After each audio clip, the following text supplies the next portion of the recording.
Eto, mainit na balita. Gilas 3x3 team, malaki daw ang chance na makapasok sa LA Olympics ayon mismo sa SBP. Pero anong paraan naman kaya ang gagawin nila para masecure natin ang slot sa 2028 Olympics? Yan ang mga pag-uusapan natin ngayong araw. Pero bago yan, like and subscribe lang mga kabady para sa latest basketball news and highlights.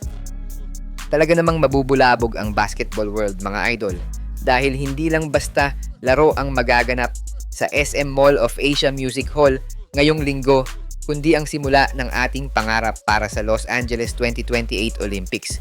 Well, sa tingin ko, ito na ang pinakamatalinong galaw ng SBP dahil seryosohan na ang pag-ipon natin ng points sa 3x3 World Rankings.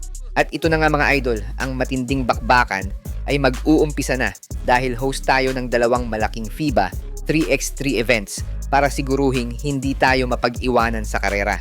Isipin nyo to mga idol, mag-host tayo ng FIBA 3x3W Series para sa women's team ngayong May 7 and 8 at susundan agad yan ng FIBA 3x3 Challenger para sa men's team sa May 9 and 10.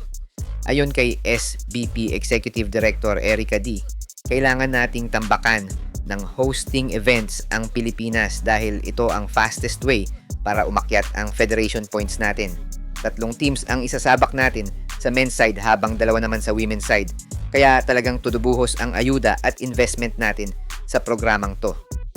Pagdating naman sa ating women's team, masasabi kong solid na solid ang tinatakbo nila dahil ranked 18 na sila sa buong mundo at number 5 sa buong Asia Pacific region.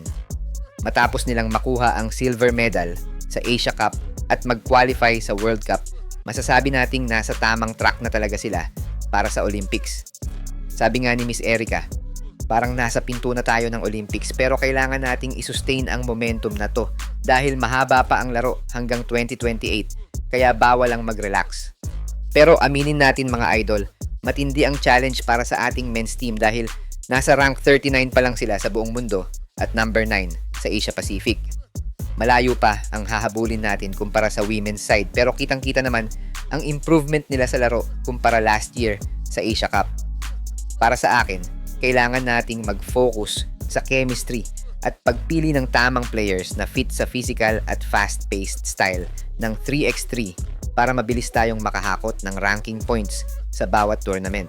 Hi guys! Kung naghahanap ka ng legit Gilas jerseys, marami tayong partner stores ang nagbebenta niyan. All you have to do is i-click lang yung link sa gilid ng mga video at magpa-pop na yung mga stores sa gilid. Get yours now guys at huwag kalimutan mag-subscribe kay Overdrive Highlights. Ang target talaga dito ay maging top-ranked federation sa region o kaya naman ay makasungkit ng slot sa 4 na Olympic qualifying tournaments na gaganapin sa pagitan ng March at June 2028. 6 slots ang nakataya sa mga tournament na yan para makumpleto ang 12 participants. Kaya kahit mahirap ang daan, may malinaw tayong plano.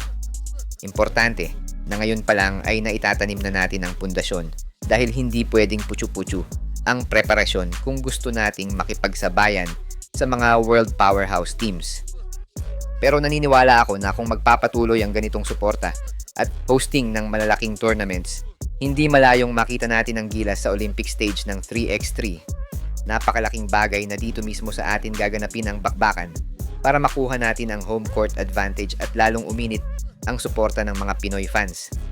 Anong masasabi nyo dito mga idol? Sa tingin nyo ba ay ito na ang tamang strategy para matupad ang ating Olympic dream sa 3x3?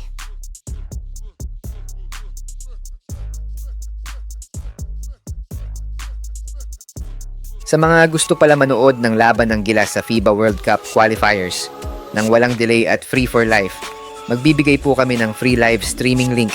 All you have to do is i-like lang po ang aming Facebook at YouTube channel para mabigyan po kayo ng unlimited access sa mga sports games sa buong mundo.